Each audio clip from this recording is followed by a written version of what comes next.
The country has never been so prosperous. As the Prime Minister has said, the standard of living has gone up.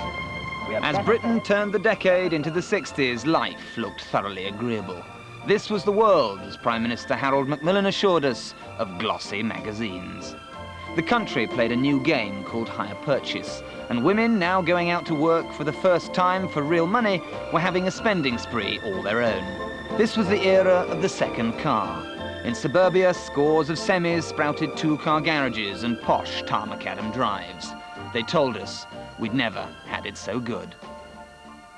Pleasant Valley Sunday in the 60s, and Triumph, like most other car makers of the day, were busy trying to woo the well-heeled middle classes. But they knew that their Ditchwater Dull Standard 8 wasn't going to win any hearts or any races. What they needed was a car with sex appeal. And this is what they came up with: the Triumph Herald. Bright, cheerful, and terribly chic, 60s suburbia fell in love with the Herald at first sight. It had espresso bar Italian styling, swish duotone paint schemes like cactus and conifer, and the sort of British uprightness that made it respectable yet daring at the same time. Whereas the Mini and the Anglia had the common touch, cars for the people, the Herald was aimed firmly at those with an eye for the good life. In a Triumph Herald, you can really follow your inclinations.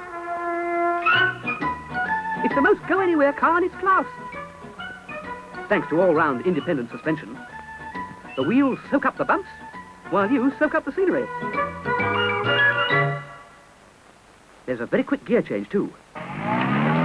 It can only be the Triumph Herald. Ask your dealer for a trial drive.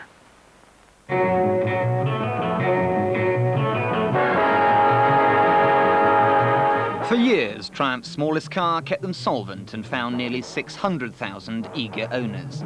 Crisp, neat, classy and rather glam, the talk of Tupperware parties all over the home counties, the Herald is the perfect personification of 60s middle-class Britain.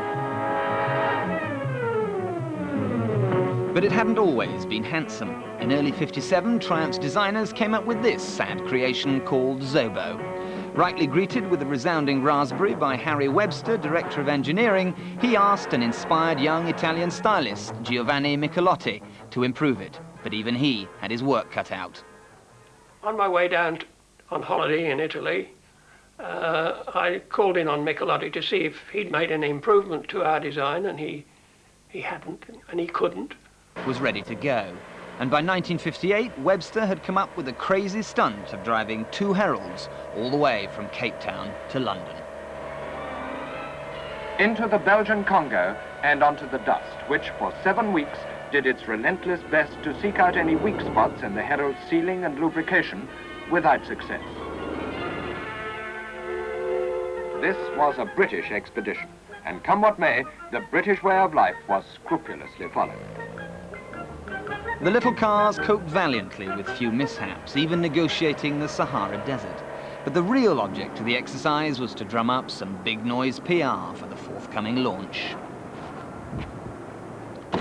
And for the day, it was really a very theatrical send-off held here in the grandeur of the Albert Hall.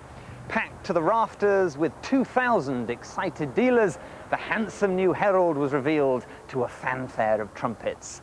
Few luxury liners, let alone motor cars, had ever had such a tumultuous send-off. This was indeed something to sing about, and something to dance about, too.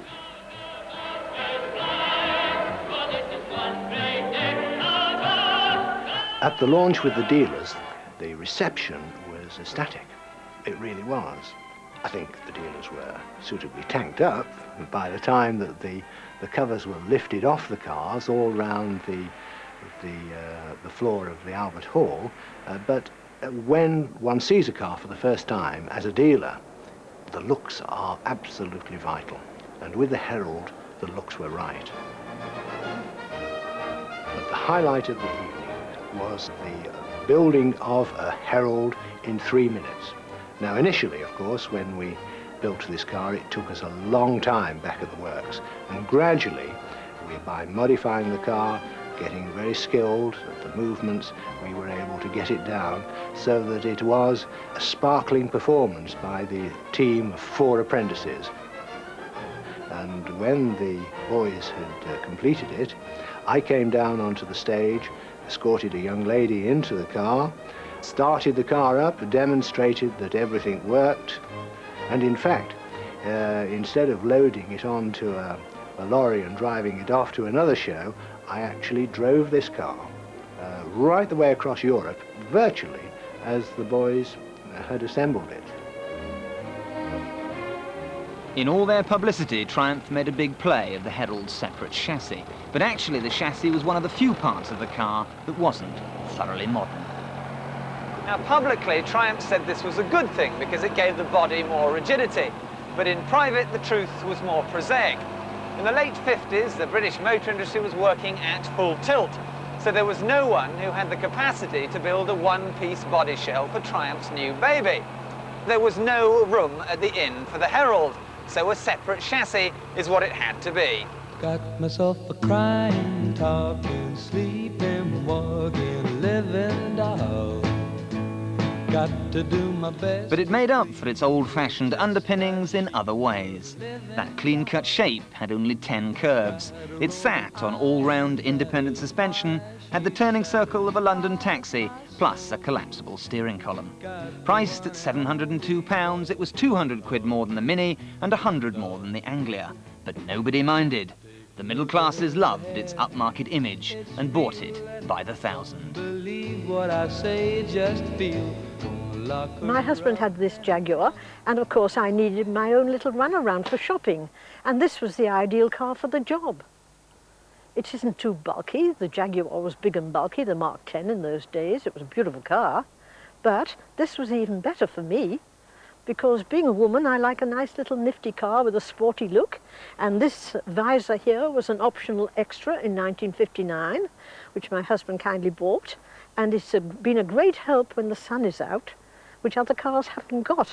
The beautiful design, the balanced design of this car was missing on the old Fords and the old, I had an Austin 7 at one time, but it didn't have any personality, but this had personality. It made me feel like a woman goes out feeling well-dressed, or she's not well-dressed. I felt well-dressed when I was driving around in this car. In that first year, Triumph built 27,000 Heralds, but could easily have done double. The problem was they couldn't build them fast enough, and when they tried, there was a legion of quality control problems. Seats collapsed, exhausts and switches fell off, and there were even tales of the headlining becoming unstuck and literally draping itself over the driver's head at speed. And one of the main complaints in the early days, of course, was that they used to fill up with water.